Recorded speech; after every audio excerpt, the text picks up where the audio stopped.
The orientation hall at Solvenar Combined Arms Academy smelled like recycled ozone and cold metal. Commander Turi Velt stood at the lectern, her four-jointed fingers wrapped around a data slate she hadn't glanced at in 20 minutes, and addressed the 63 cadets seated in descending tiers below her. The cadets were new. Their uniforms were creased in the wrong places. Their posture was rigid, with the kind of effort that would soften into habit within 3 cycles, or break entirely within 1. Velt was Orathi, tall, narrow-shouldered, with a cranial crest of hardened cartilage that rose in overlapping plates from her brow to the back of her skull. Her skin was the pale gray-blue of deep ocean stone, and her eyes were large, dark, and set wide enough that her peripheral vision covered nearly 300 degrees. She did not need to turn her head to see the cadet seated in the last row, far right corner, slouched in his chair with the kind of stillness that could be mistaken for disinterest, but was, in her experience, the precise opposite. His name was on the manifest: Cadet Reese Calloway, human, 27 Terran years, re-enrolled. That last word carried weight at Solvenar. Cadets arrived. Cadets washed out. Cadets did not come back. The conquered military academy system was not structured for second chances. Admission pools were culled from billions across 42 species. The process was competitive, expensive, and final. A cadet who washed out was not a failure of the individual. It was a conclusion by the institution that the individual had been measured and found insufficient. Calloway had washed out of the Keith Rossi Military Institute 14 months ago. The file said medical discharge, which at Keith Rossi usually meant the cadet had broken something the field medics could not fix fast enough to keep them in the training cycle. Velt had read the discharge summary twice. Fractured pelvis, shattered right femur, 3 cracked vertebrae. All sustained during a gravity escalation drill when the environmental controls had malfunctioned, and pushed a standard 5G endurance run to 11.6 G for 19 seconds before the safety systems caught it. Most species represented at Keith Rossi would have died. Calloway had merely broken. He had spent 4 months in a conquered rehabilitation facility, 5 months rebuilding on Earth, and then done something that had required 3 separate appeals, a waiver from the Terran Integration Office, and what Velt suspected was a personal letter from someone with enough rank to make an admissions board uncomfortable. He had reapplied. Not to Keith Rossi, to Solvenar. The conquered academy system did not technically prohibit re-enrollment at a different institution. The rules simply made it so impractical that no one had attempted it in the 17 years of the Terran integration pathway. There was no precedent, which meant there was no procedure, which meant every form had been filed manually and every signature had been argued for. Velt had voted against his admission. The board had overruled her 4-1. She did not hold grudges. She held assessments, and her assessment of Cadet Calloway was clear: a physically compromised human with an incomplete prior record and no demonstrated capacity to complete a full Solvenar training cycle. The rehabilitation reports indicated full structural recovery. Velt did not doubt the bones had healed. She doubted whether the thing that made a cadet push through stage 5 of a cascading drill, the part that was not bone, had healed with them. She finished the orientation brief and outlined the intake schedule. 14 days of integrated assessment: physical, cognitive, environmental, tactical. Every drill combined elements from all 4 domains simultaneously, because Solvenar's founding principle was that combat never isolated variables and neither should training.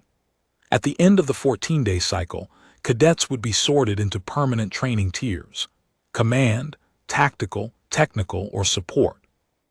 The curriculum does not accommodate weakness, Velt said. It identifies it.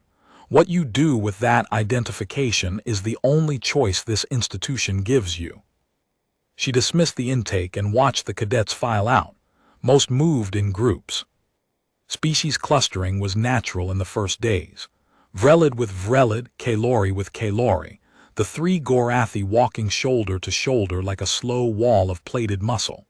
A pair of Seathrani moved in matched stride, their three-jointed fingers tapping datapads in synchronized rhythms. The cadets who did not cluster were the ones Velt watched most closely, because in her experience, isolation at intake predicted one of two outcomes. Either the cadet could not connect, which meant a support track reassignment within 10 days, or the cadet did not need to connect, which meant something else entirely. Calloway walked out alone. He moved well. No limp, no visible compensation in his gait. His stride was measured, unhurried, the walk of someone who had been through enough institutional corridors that this one did not register as new. He did not look at the alumni honor rolls projected on the corridor walls. He did not check his compad. He paused once, at a junction where the main corridor branched into 3 residential wings, and his eyes tracked the overhead signage for 2 seconds before he turned left with the certainty of someone who had already memorized the facility layout from the intake packet. Velt noted this and filed it alongside everything else she knew about him, which was not enough. She returned to her office and opened the Day 2 schedule. The first integrated drill was the Gray Line, scheduled for Day 3. Before that, Day 2 held physical baselines, endurance runs, strength benchmarks, flexibility assessments, and a body composition scan that measured each cadet's structural tolerances at the cellular level. Velt assigned her junior instructor, a Pelori named Fenn, to run the baselines. She wanted the data before she watched Calloway in the maze. Day 2 confirmed what the file predicted. Calloway's baseline results placed him in the 41st percentile for physical output across the cadet body. His grip strength was unremarkable. His sprint speed was below the median. His endurance run was solid but not exceptional. He finished in the upper third, which for a human was respectable, and for the full species field was thoroughly average. The Vrelid outran him on every metric. The Gorathi outlasted him on raw strength by a factor that made the comparison meaningless. The Kalori, with their hollow bones and elongated frames, moved through the flexibility assessments with a fluidity that made even the Seathrani look stiff. One data point stood out. The body composition scan flagged 6 sites on Calloway's skeletal structure where the bone density was significantly higher than the human norm. Right femur, left and right pelvis, 3 lumbar vertebrae. These were the fracture sites, the places where reconstructive nanotechnology had rebuilt shattered bone with a crystalline lattice that was, by the scan's measurement, 18% denser than the original tissue. Fenn noted it in the baseline report with a clinical annotation: evidence of major skeletal reconstruction, density within safe operational parameters, no structural risk. Velt read the annotation and disagreed with its final sentence, not because she thought the bone was at risk, but because she knew that density was not the same as resilience. A bridge could be made of the strongest steel in the world. If the foundation had shifted, the steel was irrelevant. Day 3 was the Gray Line. The drill was Solvinar's signature diagnostic. 63 cadets entered a simulated urban environment, a 3-dimensional maze of corridors, vertical shafts, and open plazas rendered in hard light architecture that could shift configuration every 90 seconds. Atmospheric conditions varied by zone. One corridor might run at standard pressure while the next simulated high-altitude thin air. Gravity fluctuated between 0.8 and 2.4 g across different sections, with no warning and no pattern. The objective was simple in description and brutal in execution. Each cadet carried a signal beacon. The beacon emitted a coded pulse. Somewhere in the maze, a receiver was mounted, and the cadet had to reach it, dock the beacon, and extract to the entry point. The catch was that the receiver moved. Every 4 minutes, it relocated to a new position, and the maze reconfigured around it. A cadet who reached the receiver's last position found empty architecture and a new set of corridors to navigate. Average completion time across all species and all intakes in Solvinar's history was 41 minutes.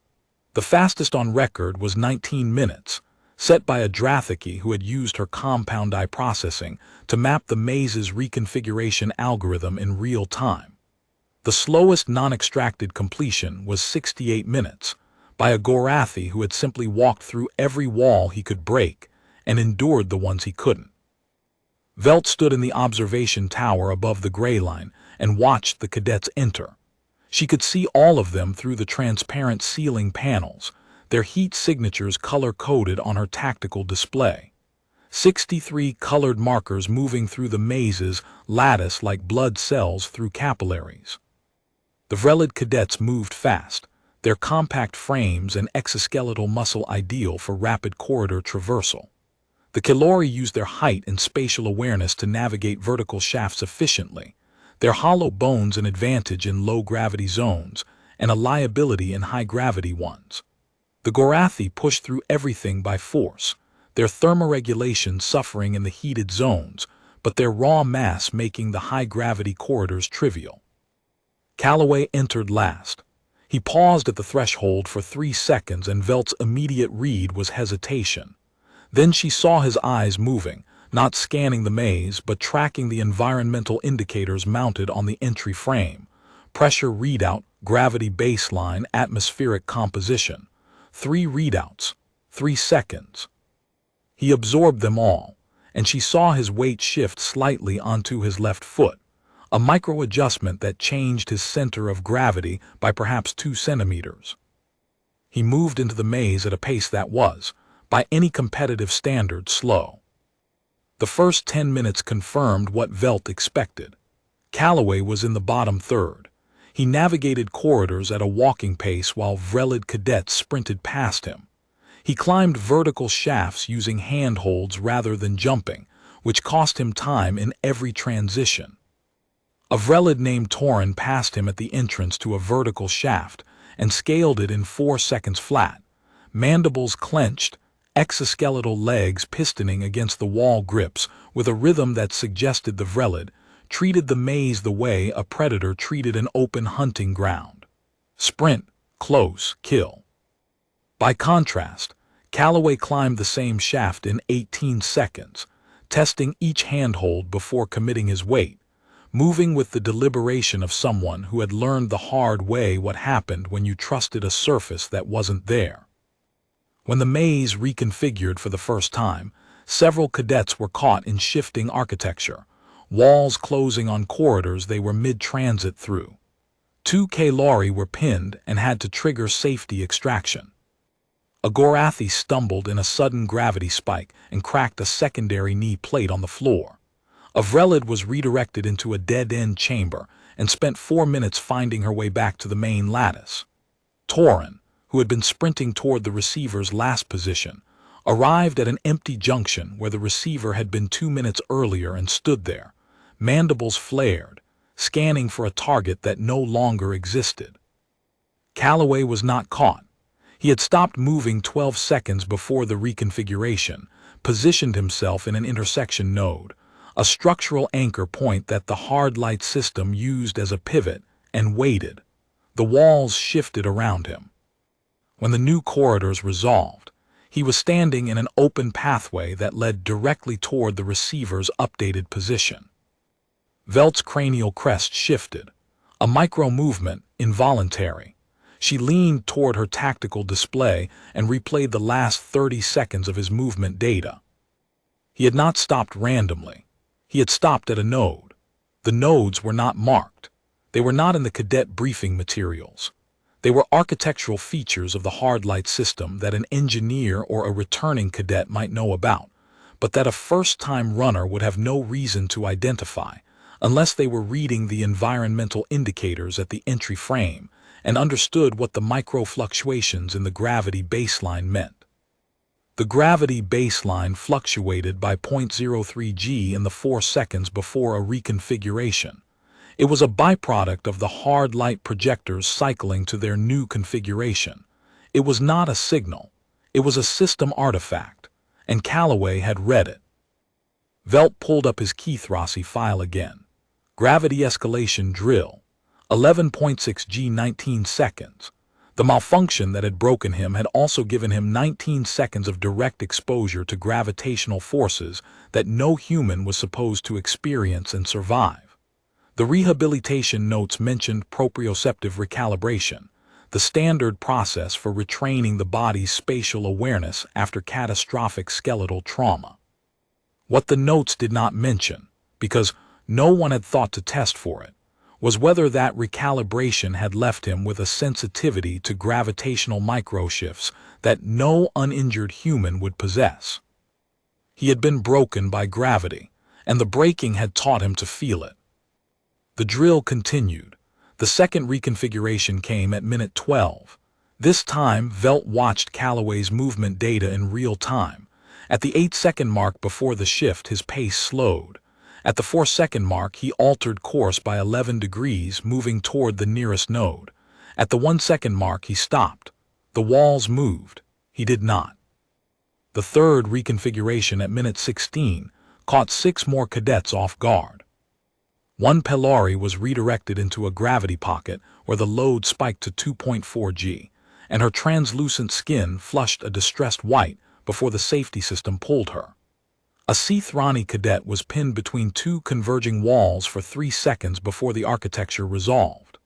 Calloway navigated through the shift without pausing, because he had already read the node positioning and was in transit between anchor points when the change hit.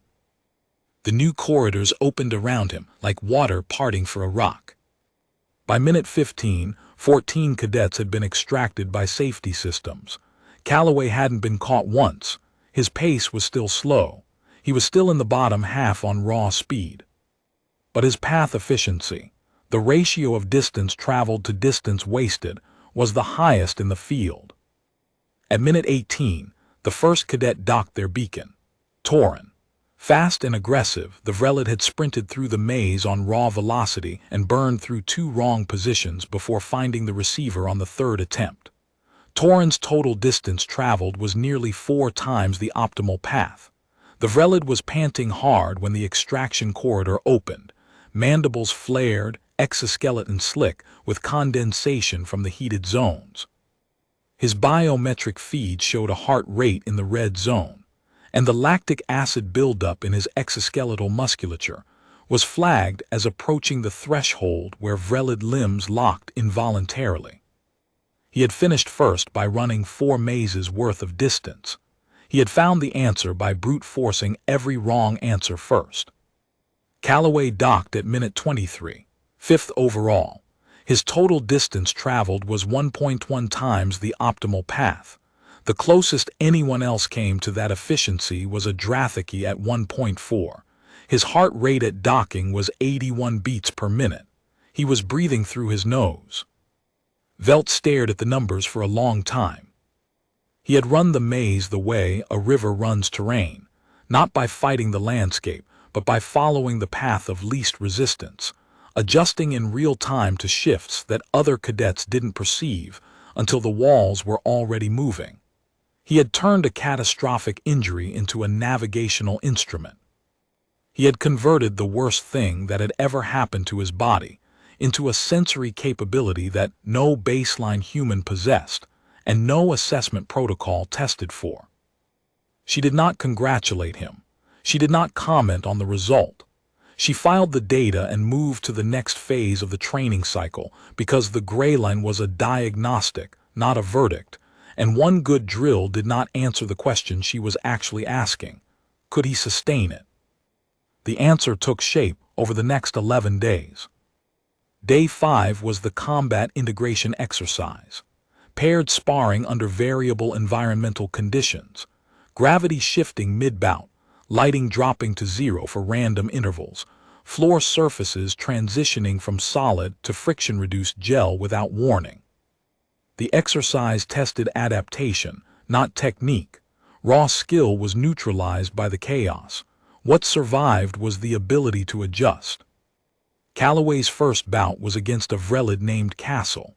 Compact, fast, with the ridged exoskeleton and jaw mandibles that gave every Vrelid a permanent expression of controlled hostility. Castle opened with a standard Vrelid combination, A lateral feint followed by a driving strike from the dominant right arm. The mandibles spread to expose the secondary bite reflex as a threat display. Calloway blocked the feint, absorbed the strike on his forearm, and stepped offline. He did not counter. He circled. Castle pressed, throwing two more combinations, each faster than the last, and Calloway absorbed or redirected each one without engaging offensively. The Vreled's mandibles clicked with frustration. He was winning on points but not landing clean damage, and the exercise clock was running. Then the gravity shifted. 0.8G dropped to 2.1 without warning. Castle's momentum, which had been calibrated for the lighter load, carried him forward into an overcommitted lunge. His exoskeletal legs, designed to fire in rapid bursts at standard gravity, could not adjust their firing rate fast enough for the increased resistance. Calloway had already adjusted. He had widened his base 6 seconds before the shift, lowering his center, planting his feet in the structural stance Velt was beginning to recognize as his signature. When the gravity hit, he was the only stable object in the bout. He caught Castle's leading arm, redirected the lunge into a rotation, and put the Vreled on the mat with a controlled throw that used the elevated gravity as an amplifier. Castle's mandibles locked shut. Among Vreled, that was the expression of total surprise. Calloway's second opponent was a Pelori named Sarath, a tall, limber cadet with translucent skin and neuroreactive pigmentation that shifted color based on her emotional state. When Sarath was calm, her skin was a steady pale blue. When she was aggressive, it flushed deep violet. When she was afraid, it went white. The bout began at standard gravity. Sarath was faster than Castle had been. Her reach was longer. She scored 2 clean strikes in the first 30 seconds, a palm strike to Calloway's shoulder and a sweep that dropped him to one knee. Her skin was steady violet. She was in her element. Calloway got up. He did not rush. He adjusted his stance for stability, widening his base, lowering his center. He was building a foundation. Gravity spiked to 2.1 G. Sarath stumbled. Her long limbs became liabilities as the increased load pulled at her joints. Her skin flickered from violet to pale blue and back. Calloway closed the distance and put her on the mat with a controlled takedown that used the elevated gravity to amplify his leverage. It was not a display of strength, not speed, architecture. He had built his position before the variable changed, and when the variable changed, his position was the only one that held. Sarath's skin was white when she hit the mat. Calloway offered her his hand. She took it. He pulled her up, and her skin shifted slowly from white to pale blue to a faint, uncertain green that Velt had never seen in a Pelori's combat palette. The translation index suggested green was something between surprise and reassessment. He won his third bout against a Seathrani by timing a floor surface transition. The Seathrani had excellent balance on solid ground but was not adapted for the friction-reduced gel, and when the floor changed mid-combination, the Seathrani's feet went out from under her. Calloway, who had already shifted his weight to his back foot in anticipation, merely stepped forward and applied pressure. He lost his fourth bout to a Gorathi named Pren, the largest cadet in the intake, whose sheer mass made the takedown technique impossible. Pren outweighed him by a factor of 7. Calloway attempted 2 redirections, and both times Pren's mass simply absorbed the leverage and kept moving forward, like trying to redirect a landslide with a lever. Calloway conceded cleanly when the weight advantage became terminal. No frustration. No protest. He walked off the mat, stretched his right hip in a small circle that Velt recognized as a compensation movement for the old fracture, and sat down. Pren watched him walk away. The Gorathi's plates were settled in the neutral position, but his secondary eyes, the small thermal sensing organs set below his main visual pair, tracked Calloway for 3 seconds longer than necessary. Among Gorathi, the secondary eyes engaged when the subject was being reclassified from opponent to something else. Velt noted it. That evening, she pulled Calloway's rehabilitation records again and cross-referenced them against his combat data. The pattern was clear now, and it was not one she had anticipated. The standard trajectory for a re-enrolled washout was decline, physical capabilities eroded by the original injury, psychological confidence undermined by the memory of failure, institutional skepticism from instructors who had seen the file. The system was not hostile to washouts. It simply did not expect them to exceed their prior ceiling, and the weight of that expectation was usually enough to ensure they didn't. Calloway was not following the standard trajectory. He was not performing at his prior ceiling. He was performing differently. The human who had entered Keithrossi 14 months ago had been a standard profile cadet, physically average by Concord metrics, cognitively solid, unremarkable in every measurable dimension. The human who had entered Solvenar was something else. The injury had not made him stronger. It had made him more precise. He had lost the ability to absorb damage through raw resilience, and in its place, he had developed an acute sensitivity to the variables that caused damage. He did not endure the environment, he read it. Day 7 was the environmental adaptation block. Cadets rotated through 4 extreme environment chambers in sequence: vacuum exposure with pressure suit, high radiation corridor with shielding, sub-zero endurance with thermoregulation equipment, and a high-gravity sustained load chamber set at 3G for 20 minutes. The exercise was a pass-fail gate. Cadets who could not complete all 4 chambers were flagged for support track placement. The first 3 chambers were unremarkable for Calloway. He performed within expected human parameters. Adequate, not distinguished, with the steady competence of someone who approached each environment as a problem to be managed rather than an enemy to be defeated. The 4th chamber was the high-gravity sustained load, 3G for 20 minutes. For a human of Calloway's mass, this meant carrying approximately twice his body weight in additional gravitational force distributed across every bone, joint, and organ. The Gorathi thrived in it. The Vrelid handled it with their exoskeletal support. The Kalori struggled badly, 2 of them triggering extraction before the 10-minute mark. Calloway entered the chamber and Velt watched his biometric feed climb. Heart rate elevated to 118 within the first minute. Blood pressure compensated. His breathing slowed to the controlled 4-per-minute cadence she had first seen in his file. His rebuilt bones, 18% denser than standard, bore the load without distress.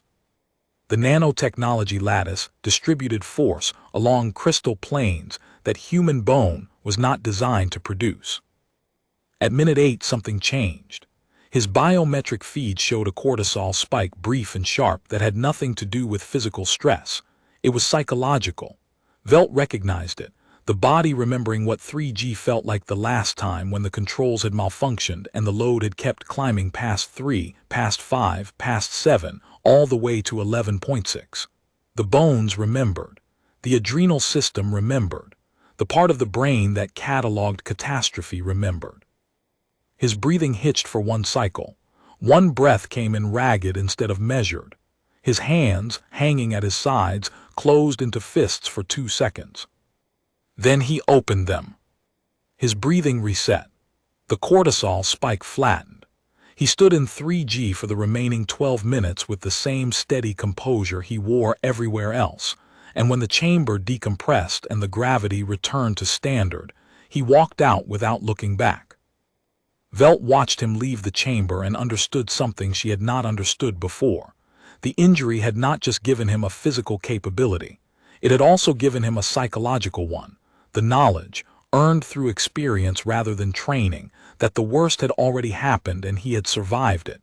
Every future stress was measured against 11.6G and found lesser. Not trivial, lesser.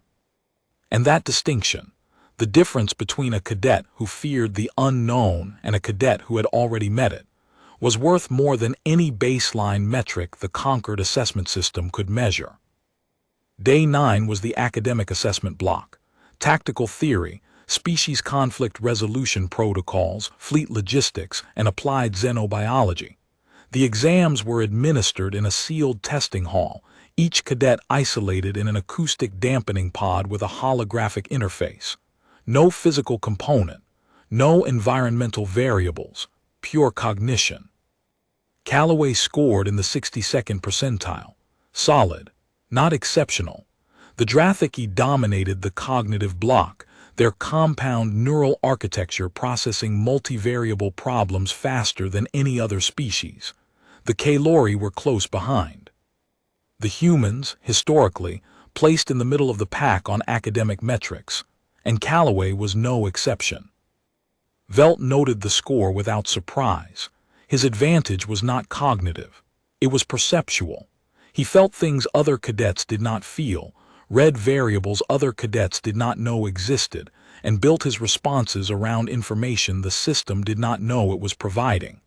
That advantage lived in the body, not the mind, and the academic block did not test it. Day 11 was the field exercise. 48 cadets remained from the original 63. 15 had been reassigned to support tracks, most of them during the combat integration drills, where variable environments had exposed structural incompatibilities that no amount of effort could overcome. The field exercise was the last evaluation before the tier assignments. The exercise was a 48-hour survival operation on Solvanar's exterior training grounds, a 200-square-kilometer zone of rocky terrain, thin atmosphere, and sub-zero temperatures at night. Cadets were organized into squads of 6 mixed species, with no designated leader. The objective was to navigate to a series of 12 waypoints, each requiring a different operational task. Repair a disabled relay, extract a simulated casualty from a collapsed structure, cross a ravine using only materials found on site, establish a forward observation post, neutralize a simulated threat emitter. Calloway's squad was Squad 7. His squad mates were 2 Vrelid, a Kailori, a Gorathi named Pren, and a Seathrani named Deer. None of them had spoken to him outside of drills. He was the washout, the re-enrolled human with the rebuilt skeleton and the slow pace, the one the system had already measured and found wanting once before. Pren was the largest in the squad, and in the absence of a designated leader, size defaulted to authority. Pren set the pace, chose the route, and made the tactical calls for the first 8 hours. The route was direct, aggressive, and exactly wrong for the terrain. Pren pushed through a low-pressure valley that cost the squad 2 hours of acclimatization time. He crossed an ice field that the Kailori's hollow bones could not handle, forcing the squad to stop and construct an improvised support frame from salvaged relay components. He selected a river ford, where the current ran at a speed the Vrelid's low center of gravity could manage, but the Kailori nearly could not. He led them into a ravine approach from the windward side, where the sub-zero gusts dropped effective temperature to -60. Nobody questioned Pren. The Vrelid deferred to mass. The Kailori deferred to confidence. The Seathrani deferred because Seathrani deferred to everything until they didn't, and Deer hadn't reached that threshold yet. Calloway walked where Pren walked and said nothing. At hour 9, Pren's route hit a dead end. The ravine approach was impassable. The ice field had added weight to the Kailori's improvised support frame, and the joints were failing. The squad was behind schedule by 4 waypoints, and the temperature was dropping.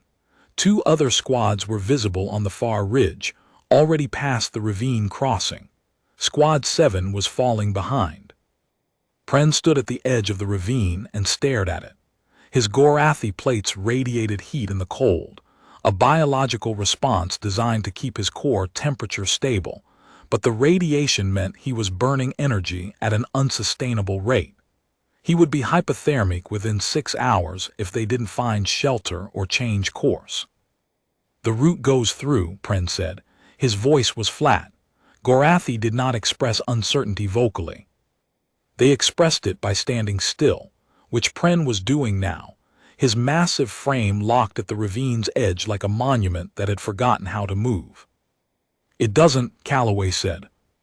Every member of Squad 7 looked at him. It was the first time he had spoken since the exercise began. 8 hours of silence, broken by 2 words. "The ravine floor is fractured basalt. The wind has been channeling through it for the last 4 hours, which means the surface temperature down there is 20 degrees colder than the ambient read on your sensor. Your thermal output is already elevated. If you descend, your plates will radiate faster than your metabolism can compensate. You'll be immobile within 90 minutes. Pren's plates shifted, the Gorathi equivalent of a frown. "The alternate route adds 6 hours, Pren said. "The leeward approach adds 2. The ridgeline to the south breaks the wind corridor at 700 meters. From there, the descent is sheltered, and the ravine floor on the southern face hasn't been scoured. Surface temp will be closer to ambient." Pren stared at him. The Vrelid pair exchanged a glance, their mandibles clicking in a low frequency that might have been skepticism or might have been calculation. Deer's 3-jointed fingers flexed in a pattern that meant she was running calculations internally. "How do you know the southern face is sheltered?" Deer asked. "The ice accumulation on the ridgeline is asymmetric, heavier on the north side, lighter on the south.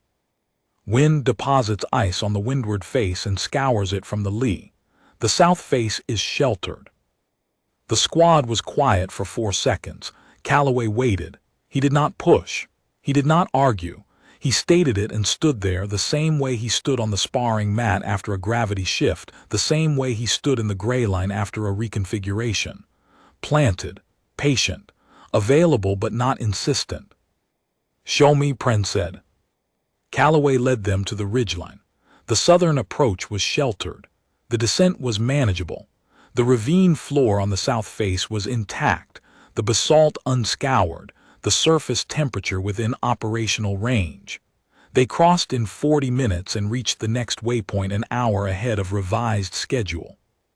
At the waypoint, the operational task was relay repair. The Vrelid pair handled the mechanical work, their exoskeletal fingers precise enough for the circuit connections. Deer managed the diagnostic interface. The Kalori, whose support frame was failing, sat against a rock wall and breathed carefully in the thin atmosphere. Pren stood watch. Calloway knelt beside the Kalori and examined the support frame without asking permission. The joints were icebound, the salvaged relay components bending under weight they hadn't been designed to carry. He disassembled the frame, removed 2 redundant crossbraces that were adding weight without structural benefit, re-angled the remaining supports along load-bearing lines that distributed the Kalori's body mass more evenly, and reassembled it in 4 minutes. The Kalori stood. The frame held. The Kalori's wide amber eyes blinked laterally, the same expression Cole Maddox had seen a universe away at a different academy, meaning something between surprise and grudging acknowledgement. Pren watched the repair. His secondary thermal eyes tracked Calloway's hands through the entire process.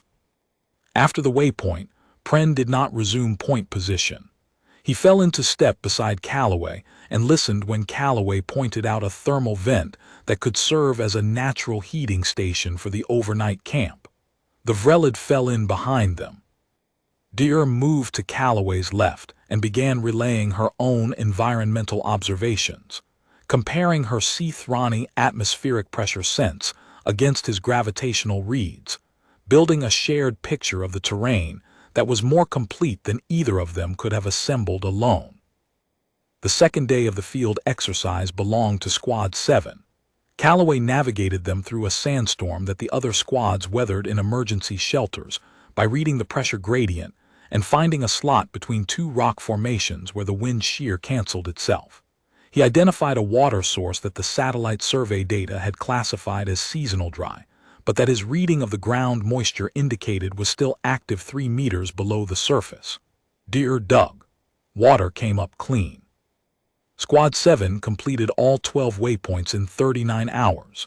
They were the second squad to finish, behind Squad 2, which had a Drathiki navigator with compound eye processing that made Calloway's terrain reading look like guesswork by comparison. They were the only squad with zero safety extractions. They were the only squad where every member finished on their feet. In the debrief, Velt reviewed the squad performance data. Squad 7's first 8 hours under Pren's leadership showed degrading efficiency, wrong routes, wasted energy, accumulating delays. The transition point at hour 9 was visible on the timeline like a broken bone on a scan. The efficiency curve reversed. Route selection improved. Energy expenditure stabilized. Waypoint completion accelerated. The data did not name a cause. It did not need to. Velt pulled Calloway's individual performance metrics. His physical output was in the lower quartile. His caloric burn rate was the lowest in the squad. His navigational accuracy was the highest in the entire exercise, not just his squad, but across all 8 squads. He had found routes that the exercise designers had not optimized for. He had read terrain features that the satellite survey data listed as incidental. He had turned a failing squad around not by leading louder, but by knowing things the terrain had told him that it hadn't told anyone else. She sat with the data for a long time. Then she opened the tier assignment matrix and entered the scores. The tier assignments were posted on day 14. Command track, 12 cadets. Tactical, 15. Technical, 11. Support, 10. The list was projected on the orientation hall's main display, the same room where Velt had delivered the intake briefing 13 days earlier. The cadets assembled in the same tiered seating and stared at their futures. Calloway was not on the command list. He was on the technical list, which was the correct placement for a cadet with high perceptual acuity and low physical dominance. Technical track trained specialists, engineers, navigators, sensor analysts, environmental ops. It was a respected track. It produced people who made command track officers effective. It was not the track that produced fleet commanders. Velt watched him read the list. His face was the same neutral mask he'd worn since day 1. He did not react. He did not look at the cadets around him for sympathy or solidarity. He studied the list the way he studied everything, completely, without hurry, absorbing the data before deciding what it meant. Then he turned from the display and walked toward the technical wing corridor. From the gallery, Pren's secondary eyes tracked him until he was out of sight. That should have been the end of his story at Solvenar as far as Velt was concerned. He was placed. He was tracked. The system had measured him, found his value, and assigned him to the role that matched it. A good outcome for a washout, a respectable outcome for any cadet. He would graduate, serve competently, and the rehabilitation facility and the 3 appeals and the personal letter would become footnotes in a service record that read Technical Specialist, Solvenar, Class of Year. But the Concord Academy system had one mechanism that Velt had never seen invoked, because in 17 years, no cadet had met the criteria, and no instructor had cared enough to file the paperwork. It was called a revaluation petition. Any cadet placed in a non-command track could, within 72 hours of posting, petition for a single reassessment against the command track's qualifying exercise. The petition required a sponsoring instructor, a formal brief justifying the request, and the cadets' willingness to accept permanent dismissal from the academy if they failed. Not reassignment, not a second technical placement. Dismissal, the kind of dismissal that would close every academy door in the Concord permanently. 3 days after the tier postings, Velt found the petition on her desk, filed correctly, formatted precisely, every required field completed. The sponsoring instructor line was blank. She read it twice. The brief was 3 paragraphs, no emotional appeals, no personal narrative about the injury, the rehabilitation, the fight to re-enroll, just data. His gray line path efficiency ratio compared to command track cadets. His field exercise navigational accuracy compared to the historical command track median. his combat integration win rate under variable conditions. The numbers were accurate. She verified each one against the Academy's own records. The brief concluded with a single sentence. I am requesting an opportunity to demonstrate capabilities that the standard assessment methodology does not measure. Velt put the petition down. She looked at the blank sponsoring instructor line and understood what it meant. He had no sponsor. No instructor at Solvinar had offered to back him, because backing a washout's revaluation petition was a professional risk that no career-minded officer would take. If he failed, the sponsoring instructor's judgment was on record as wrong. If he washed out again, the sponsor had endorsed a two-time failure. The professional cost was real. The professional benefit was negligible. Velt had voted against his admission. She had assessed him as physically compromised and psychologically uncertain. She had expected the standard trajectory: quiet decline, respectable placement, eventual graduation in a secondary role. She had been confident. He had proven every part of that assessment wrong except the physical limitation, and even that he had turned into something she didn't have a name for. She picked up her stylus and signed the sponsoring line. The revaluation exercise was scheduled for day 17. It was not the standard command qualifying exercise. The revaluation protocol specified a custom assessment designed by the sponsoring instructor, calibrated to test the specific capabilities the petition claimed.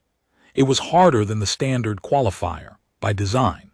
The petitioner had to prove not just competence but exceptionalism, that their capabilities warranted overriding the system's initial judgment. Velt designed the exercise herself, and she did not make it easy. The setting was the Greyline maze, reconfigured to a density and reconfiguration speed that exceeded anything the standard intake had faced. Reconfiguration cycle cut from 90 seconds to 60. Environmental variables cycled faster. Gravity shifts were sharper, ranging from 0.6 to 3.2 G. Atmospheric zones included a hypoxic corridor where oxygen content dropped to 14%, enough to impair cognitive function in most species within 2 minutes. The maze was populated with 6 autonomous combat drones programmed to engage on contact, not sparring drones with padded surfaces, but tactical-grade units that delivered real kinetic force and would break bone if they connected cleanly. The exercise had 2 phases. Phase 1, navigate the maze, dock the beacon, and extract. Phase 2, do it again, with the maze reconfigured and 3 additional drones activated, while carrying a 60-kilogram casualty simulation pack on his back. The qualifying time was 30 minutes for Phase 1 and 45 for Phase 2. The command track median for the standard qualifier was 38 minutes for a single phase with no drones and no casualty load. Velt had given him less time for a harder course. She told herself it was because the revaluation protocol demanded exceptionalism. That was true. But she also knew that part of her wanted to see if he could do it, and another part wanted to know what would happen if he couldn't, whether the rebuilt bone or the rebuilt will would fail first. At 600 on day 17, Calloway stood at the Greyline entry threshold. He was wearing the standard compression suit. His hair was cut short, almost to the scalp. His face was composed, not tense, not loose, composed. Like someone who had stood at a threshold before, in a different institution, under different gravity, and had already made peace with what the walls could do to him. Velt stood in the observation tower. 6 cadets had been granted observation access: Pren, Deer, Sarith, Torin, Castle, and a Drathiki from Squad 2 named Vethri. They sat in the viewing gallery, silent. The exercise was not public, but the petition was a matter of record, and the cadets who had trained alongside Calloway had asked to watch. Velt had allowed it because there was no rule against it, and because she wanted them to see whatever happened next, whether it was a vindication or a collapse. "Cadet Calloway," Velt said through the comm system, The exercise parameters have been transmitted to your visor. You have 30 minutes for Phase 1. Timer starts on your first step. Do you have questions? He looked up at the observation tower. His eyes found the window where she stood. Even at that distance through the transparent panel she could see the expression.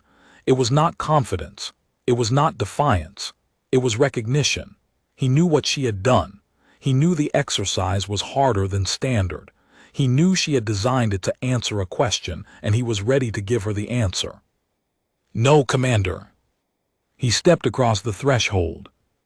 The maze activated.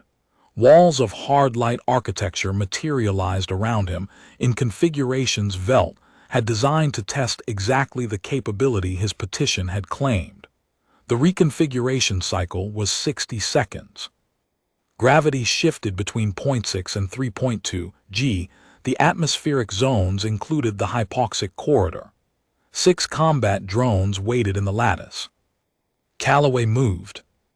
He was not fast. That had never been his tool. What he was from the first corridor to the last was precise.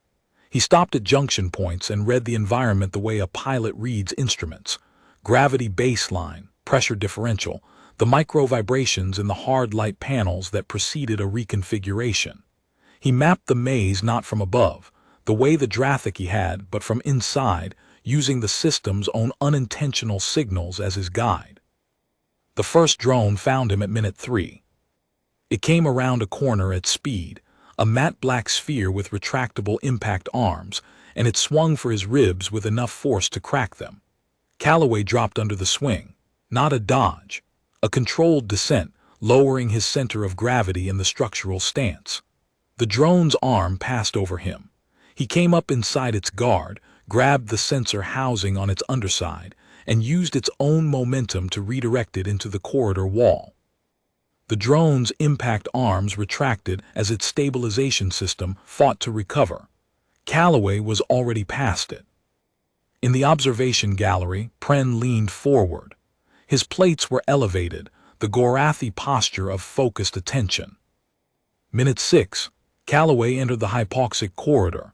The oxygen content dropped to 14%.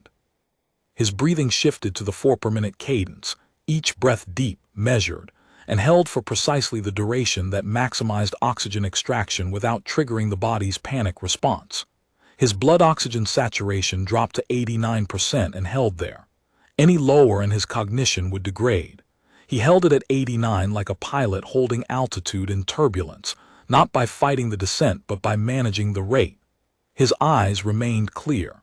His steps remained measured. The second and third drones engaged simultaneously at minute 9, a coordinated pincer from both ends of a corridor. Calloway read the gravity baseline, felt the 0.03 dip that preceded reconfiguration, and stopped. The walls shifted. The corridor the drones occupied ceased to exist. They were rerouted to a dead-end chamber, while a new corridor opened in front of him, leading directly toward the receiver's updated position. He had used the maze against its own drones.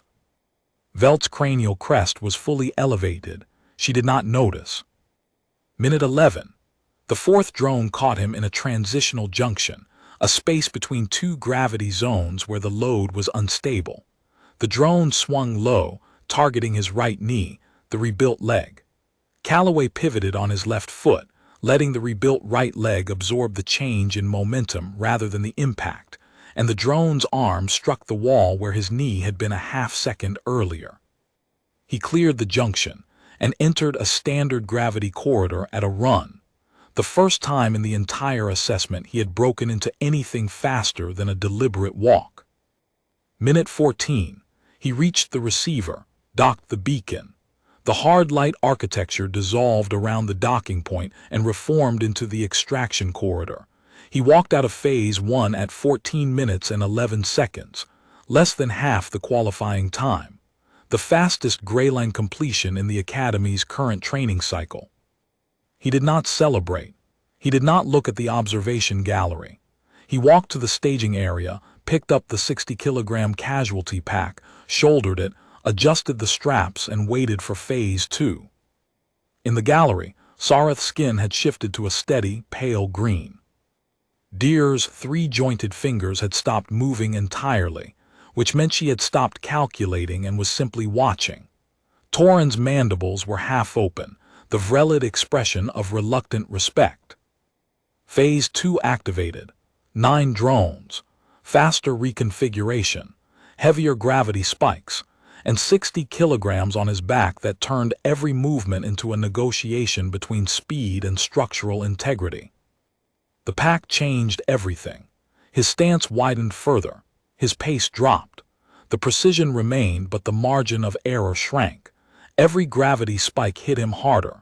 Every drone engagement lasted longer because he couldn't move as fast to evade and couldn't redirect as efficiently with the weight shifting his center of mass. He adapted, not instantly, not cleanly. At minute 4 of Phase 2, a drone forced him into a low-oxygen zone while carrying the pack, and his blood oxygen dropped to 84% for 12 seconds before he navigated out. His steps were less certain in those 12 seconds. His hands trembled once.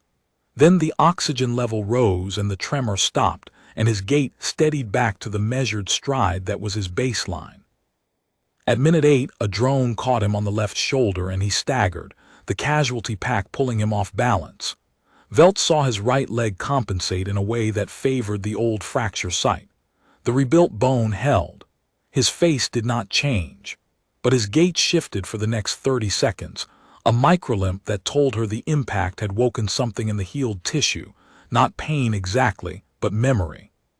He breathed through it. The limp faded. He found the next node and used the reconfiguration to clear 2 drones from his path simultaneously, the walls swallowing them into dead-end chambers while new corridors opened ahead. Even burdened, even limping, he was still reading the maze better than any cadet who had run the standard qualifier unburdened. At minute 12, 2 drones cornered him in a gravity pocket where the load spiked to 3.2 G with the casualty pack. The effective load on his frame was over 400 kilograms.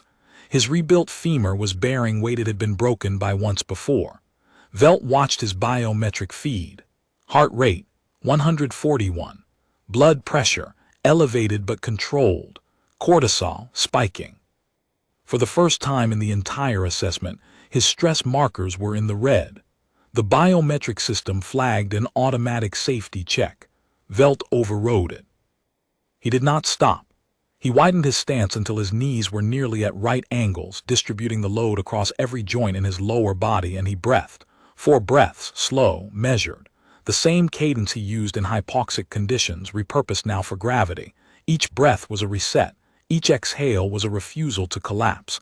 Then he read the gravity baseline, felt the microshift, waited 3 seconds for the reconfiguration. The gravity pocket dissolved. The drones repositioned. He moved. The gallery was silent. Pren's plates were locked in the fully elevated position. Deer had placed one hand flat on the transparent barrier, her 3-jointed fingers splayed. Castle's mandibles were shut tight. Minute 19. Calloway reached the receiver, docked the beacon. The maze dissolved. The extraction corridor opened. Phase 2 completion. 19 minutes and 44 seconds. Combined time, 33 minutes and 55 seconds. Phase 1 had a 30-minute limit. Phase 2 had a 45-minute limit. He had completed both phases in less time than the Phase 1 limit alone. He walked out of the extraction corridor with the casualty pack still on his back. He lowered it to the floor, straightened, and looked up at the observation tower. His compression suit was dark with sweat. His right hip was doing the small compensation circle that meant the old injury was talking. His face was what it always was, composed, steady. The face of someone who had broken once and spent every day since making certain he understood exactly how much force it would take to break him again, so he could always stop 1 step short of that line and keep moving. Velt stood in the observation tower and felt something she had not expected to feel, not surprise. She had moved past surprise at minute 6 of Phase 1. Not admiration, though that was closer. What she felt was the particular discomfort of a professional who had made a confident assessment, defended it, staked a career judgment on it, and been proven wrong by the exact kind of evidence she had designed the test to produce. She had built the hardest version of the exercise she could justify. She had calibrated it to expose any weakness, any moment where the rebuilt body or the scarred confidence would falter. She had designed it, if she was honest with herself, to answer the question of whether he deserved to be here with a definitive no. He had answered it himself, not with strength, not with speed, not with any quality the conquered assessment system was built to measure. He had answered it with the thing the system had never tested for, the thing no metric captured, the thing that lived in the space between a shattered femur and a signed re-enrollment form. The absolute, bone-deep refusal to accept someone else's conclusion about what he was. She descended from the observation tower. The cadets in the gallery rose as she passed. She did not acknowledge them. She walked to the staging area where Calloway was sitting on a bench, stretching his right hip, methodically working the old fracture sight the way a carpenter works a joint that creaks in cold weather. He saw her coming and stood. "Cadet Calloway." "Commander." She held his gaze for 3 seconds. Orathi did not blink often. Their wide-set eyes were designed for continuous scanning, and the blink reflex was reserved for moments of physiological reset. When an Orathi blinked deliberately, it meant a decision had been made. It meant the entire field of vision was being cleared and rebuilt from new data. She blinked. "Report to command track barracks at 600 tomorrow. Your tier assignment has been amended." "Yes, Commander." She turned to leave. After 2 steps, she stopped. She did not turn back. She spoke over her shoulder because what she was about to say was not regulation, and she preferred to say it to the corridor rather than to his face. "For the record, Cadet, I voted against your admission." "I know, Commander." "I was wrong." The corridor was silent. Behind her, she heard Pren's plates click, the sharp sound Gorathi made when something landed that they had not expected. She heard Deer's fingers flex against the barrier glass. She heard nothing from Calloway because Calloway did not make sounds when he won. He made them when he moved, and the next sound he made was a footstep, walking toward command track barracks, unhurried, measured, with no limp at all. Pren fell into step beside him 3 corridors later. The Gorathi did not speak. He simply walked, his massive frame occupying the left side of the corridor, his plates settled in the neutral position that meant the decision to be there had already been made and required no further processing. Calloway glanced at him once. Pren's secondary thermal eyes met the glance and held it. They walked in silence until they reached the junction where the corridor split into the residential wings. Deer was waiting there. She leaned against the wall with her arms crossed, her 3-jointed fingers tapping a rhythm against her elbows that Calloway recognized from the field exercise. The same calculation processing pattern she used when integrating new data into an existing model. She fell in on Calloway's right side without a word. Torin appeared at the next junction. The Vrelid's mandibles were set in the closed neutral position, the expression that was most difficult for non-Vrelid to read because it meant nothing was being displayed. No aggression, no submission, no calculation, just presence. Torin had been the first to dock in the gray line, the fastest, the most aggressive. He had watched Calloway complete a harder version of the same maze in less time, with 60 kilograms on his back. And whatever conclusion he had drawn from that, he expressed it by standing at a corridor junction and waiting for the human to walk past so he could walk with him.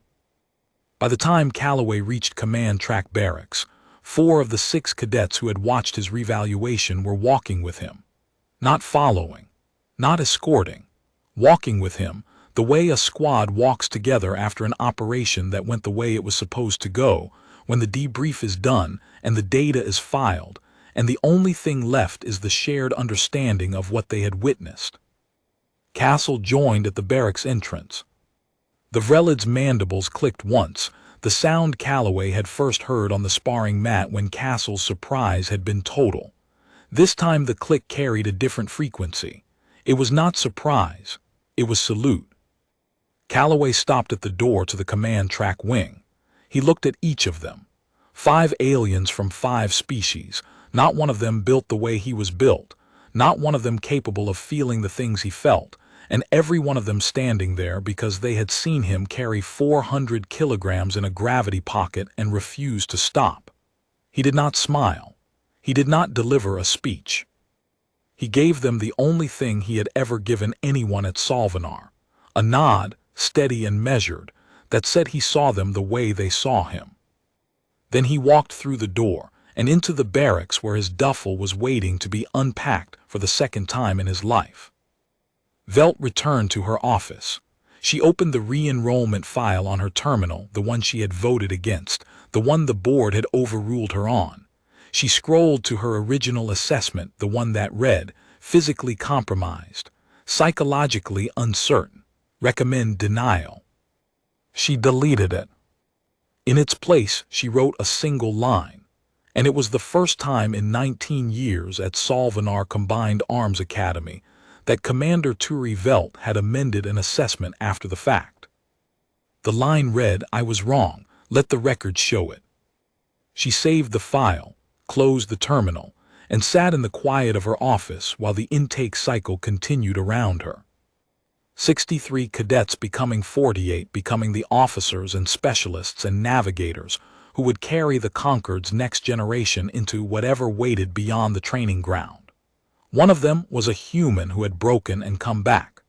One of them had walked into an institution that had already written its conclusion about him and refused to accept the sentence. The academy would graduate him, command track. The curriculum would test him again, harder and longer for the next 3 years. The physical limitation would remain. He would never be the fastest, never the strongest, never the most durable. He would carry the old injury in his right hip for the rest of his career, the small compensation circle that appeared after heavy loads, the microlimp that surfaced when the healed tissue remembered what had broken it. But he would also carry the thing the injury had given him, the sensitivity, the reading, the ability to feel the environment shifting before anyone else knew it was moving, to stand at the center of a changing system and find the one position that held. He would carry it the way he carried everything, quietly, precisely, without performance, without complaint, with the steady certainty of someone who had already survived the worst thing the universe could do to his body and decided that the universe would have to try harder. The academy did not record what the lesson was. It did not need to. The lesson was standing in command track barracks, unpacking a regulation duffel for the second time in his life, and the lesson was this: the measure of what something can bear is not determined by the first time it breaks. It is determined by what it becomes after.